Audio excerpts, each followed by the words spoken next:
Assalamualaikum warahmatullahi wabarakatuh. Shalom, Om Swastiastu, Namo Buddhaya, Salam Kebajikan. Perkenalkan, nama saya Lamari Dilo dengan NIM 2209020084 dari Prodi Ilmu Kesejahteraan Sosial tahun 2022 Universitas Sumatera Utara. Nah, adanya saya di sini adalah untuk memberikan sedikit materi yang saya ketahui tentang dampak buruk dari kecanduan alkohol yang akibatnya adalah merusak diri sendiri.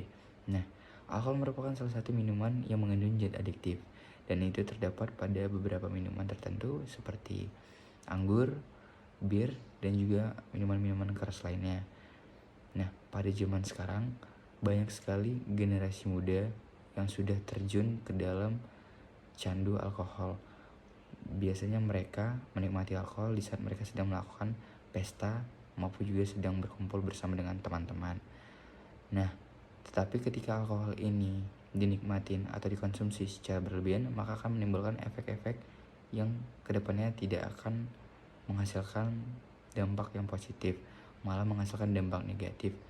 Ada 3 dampak negatif yang akan dihasilkan ketika kita sering mengkonsumsi alkohol. Yang pertama adalah dampak dari kesehatan fisik, dan yang kedua adalah dampak dari kesehatan mental, dan yang ketiga adalah dampak dari lingkungan sosial.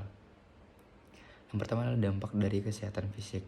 Nah, dari dampak kesehatan fisik, biasanya ketika kita sering mengkonsumsi alkohol secara berlebihan, maka dari itu akan merusak organ-organ tubuh kita, sehingga organ-organ tubuh tidak berfungsi secara fungsional. Yang dimana contohnya adalah seperti hati, sel-sel saraf, maupun juga jantung dan ginjal. Yang dimana ketika organ-organ tubuh sudah rusak, maka itu akan menimbulkan penyakit-penyakit serius.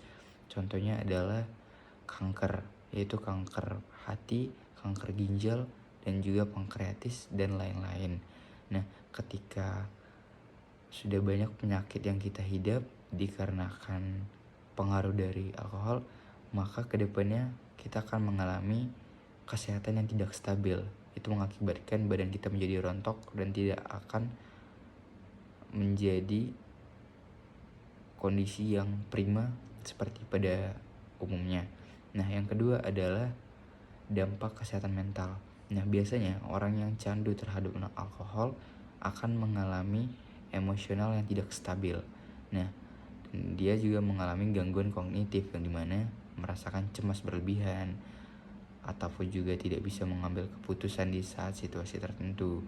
Nah, bentuk-bentuk emosional yang tidak stabil ini adalah kondisi gangguan mental yang diakibatkan kecanduan oleh alkohol, yang dimana mereka tidak bisa untuk tidak meminum alkohol dalam jangka waktu yang lama. Nah, yang terakhir adalah dampak dari lingkungan sosial. Nah, biasanya ketika seseorang sudah mengidap alkohol, maka ia akan melakukan segala cara untuk bisa mengidap alkohol tersebut. Nah, contohnya saja kriminalitas. Banyak orang yang melakukan kriminalitas demi mendapatkan uang untuk bisa membeli sebotol alkohol demi menikmatinya. Dan juga biasanya orang-orang yang sudah candu akan alkohol, ketika mereka pulang ke rumah mereka masing-masing ataupun mereka pulang ke arah tujuan mereka tidak akan bisa mengendarai kendaraan dengan stabil. Hal itu membuat kecelakaan, dan itu adalah merugikan orang lain dikarenakan orang lain ditabrak tidak tahu menahu kenapa ditabrak. Nah, disinilah Plexus medis memiliki peran. Apa saja sih peran Plexus medis untuk membantu klien dalam menangani masalah? Nah, sebelum itu saya akan menjelaskan Plexus medis merupakan pekerja sosial medis yang dimana mereka berfokus untuk dalam bentuk kesejahteraan sosial, serta mereka juga bekerja dalam aspek-aspek yang berhubungan dengan masalah-masalah sosial. Nah, salah satu peran dari Plexus medis ialah mereka sebagai evaluator. Mereka akan menjadi seorang evaluator untuk mengevaluasi setiap para pecandu alkohol agar mereka bawa ke tempat rehab, sehingga mereka tahu sejak kapan si pecandu memulai menghidap alkohol. Dan yang kedua adalah perawatan. Ketika Plexus medis melakukan perawatan, maka mereka akan melakukan rehabilitasi terhadap pecandu-pecandu alkohol yang ingin bebas dari rasa candu alkohol. Dan yang ketiga, mereka akan melakukan tahap terakhir, yaitu pendekatan emosional ataupun pendukungan emosional, sehingga mereka mendukung dan membantu segala aspek dan segala cara sehingga si pecandu alkohol bisa menghilangi rasa candunya terhadap alkohol. Nah, mungkin hanya sekian materi yang dapat saya sampaikan. Lebih kurang saya mohon maaf.